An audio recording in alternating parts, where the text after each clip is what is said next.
There will come a moment when everything hurts, when the air feels too thick to breathe, when your legs burn, your heart pounds like war drums, and your mind screams for relief. That's the moment you meet the suck. It's uncomfortable, it's brutal, and it's necessary. Because greatness isn't born in moments of ease, it is forged in the furnace of suffering. When you're in the middle of it, when it feels like everything is stacked against you, that's where the work is. That's where growth happens. Embracing the suck means staring into the eye of discomfort and choosing to keep going. Not because it's easy, not because you enjoy the pain, but because you understand what lies on the other side of it. The suck is the early morning alarm when your body begs for sleep. It's the grind of repetition, the ache of failure, the sting of rejection. It's the empty gym when no one else is watching, the lonely road with miles still left to run, the classroom where you feel like the dumbest person in the room. It's the voice in your head telling you to quit. But there is power in discomfort. Most people avoid it. They hide, they delay, they make excuses. But if you want to separate yourself, if you want to be uncommon among the uncommon, you don't run from the suck. You welcome it. You invite it in. You let it become your ally. Comfort is the enemy of growth. Nothing worthwhile is ever achieved in comfort. Comfort makes you soft. It lulls you into mediocrity. It convinces you that average is acceptable, but it is not. Not for you. You are not made to be ordinary.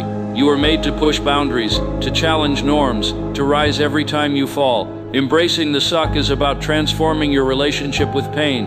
It's not something to avoid, it's something to lean into. You don't suffer because you enjoy suffering. You suffer because you have a mission. You have a purpose. You have a mountain to climb. When your muscles shake and your lungs burn and your mind wants to quit, that's when you dig deeper.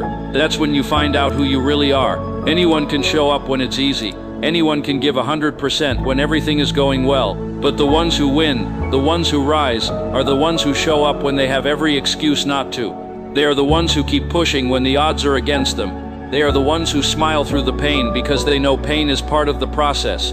The suck isn't a signal to stop. It's a signal to start becoming something more. You have to learn to suffer well, to train your mind as hard as your body, to understand that resilience is built rep by rep, step by step, moment by moment. You get mentally tougher every time you endure something you once thought was impossible.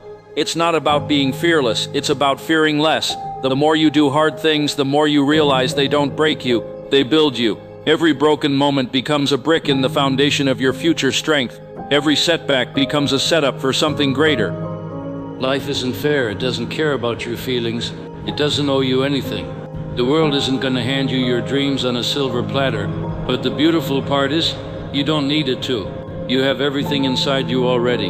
All it takes is the willingness to walk through fire, to suffer on purpose, to use every failure as fuel. Embracing the suck is about understanding that there is no shortcut, there is no hack. There is only the grind, the lonely hours, the struggle, and ultimately the reward.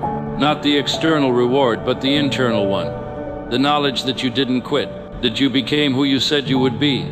You want discipline, then stop negotiating with weakness. You want strength, then lift what feels impossible until it becomes light. You want confidence, then keep promises to yourself when no one's watching. The suck will tempt you to quit, to take the easy road. But the easy road doesn't lead to greatness. It leads to regret. The kind of regret that haunts you, not because you failed, but because you never tried, because you let fear win, because you waited for motivation instead of manufacturing discipline. Every person you admire has embraced the suck. The athlete who trains in the snow, the entrepreneur who risked it all, the soldier who pushed past fear.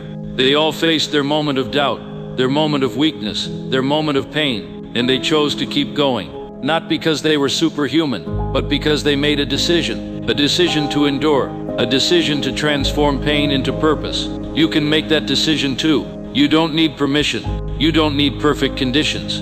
You just need commitment. The decision to get back up every single time you fall. You will fail. That's not a possibility, it's a guarantee. But failure is not final unless you let it be. Every stumble is a stepping stone. Every scar tells a story. If you never fail, it means you're not trying hard enough. It means you're still hiding in comfort.